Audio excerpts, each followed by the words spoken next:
बिहार का नौजवान नौकरी कहाँ है? डिग्री है लेकिन नौकरी नहीं, मेहनत है लेकिन अवसर नहीं। यही वजह है कि रोज हजारों नौजवान अपना घर गांव छोड़कर दिल्ली, मुंबई, हैदराबाद की ओर पलायन कर रहे हैं।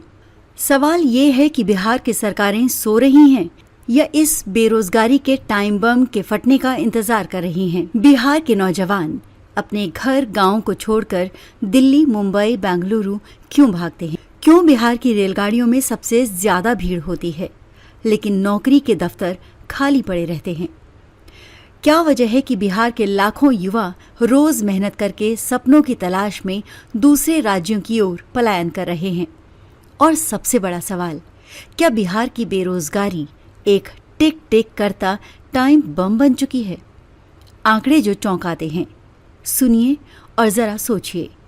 बिहार की आबादी का 60% हिस्सा 35 साल से कम उम्र का है।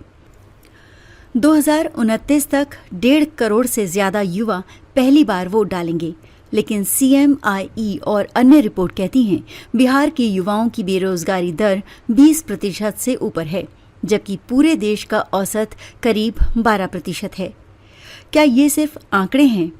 नहीं, ये उस पूरी पीढ़ी का संकट है जो भविष्य की तलाश में है, लेकिन उसे अंधेरा दिख रहा है। मुद्दे क्या हैं? बेरोजगारी ये सिर्फ नौकरी न मिलने की कहानी नहीं, ये शिक्षा का मोहभंग है, ये पलायन की मजबूरी है, ये देर से शादी, सामाजिक अस्थिरता और अपराध में बढ़ोतरी की जड़ है। सिवान का सोनू दिल्ली में ज़ोमैटो डिलीवरी करता है। क्यों? क्योंकि बिहार में नौकरी नहीं है। ये कहानी सोनू की नहीं है, ये कहानी लाखों युवाओं की है जो रोज अपने सपनों को पैक करके दूसरे शहरों में भेजते हैं। जिम्मेदार कौन? तो सवाल उठता है, ये नौजवान बेरोजगार क्यों हैं? सरकारों की नीतियां कागज पर हैं, जमीन पर नहीं।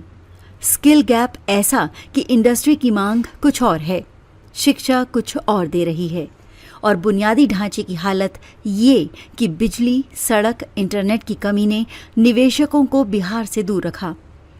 तो दोष किसका है? सिर्फ सरकारों का या हमारी नीतियों और सोच का भी? खतरे की घंटी। अगर यही हाल रहा तो नतीजा क्या होगा?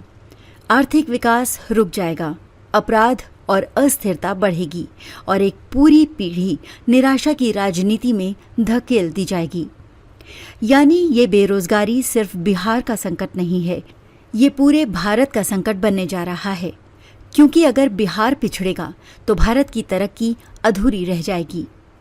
रास्ता क्या है? समाधान है, लेकिन राजनीतिक इच्छा शक्ति चाहिए। स्किल डेवलपमेंट को भविष्य की इंडस्ट्री से जोड़ना होगा। स्टार्टअप्स और कृषि आधारित उद्योगों को बढ़ावा देना होगा।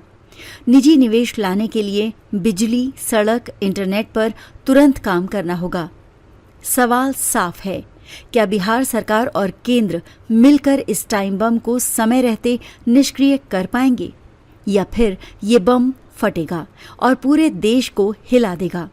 बिहार का युवा अब सिर्फ नौकरी तलाशने वाला नहीं है, वो अब भविष्य का किंग मेकर है। 2029 में ये युवा तय करेगा कि सत्ता किसके हाथ में होगी। तो मेरी आपसे सीधी अपील है, इस टाइम बम को गंभीरता से लीजिए, क्योंकि अगर आज हल नहीं निकला तो कल बहुत देर हो जाएगी।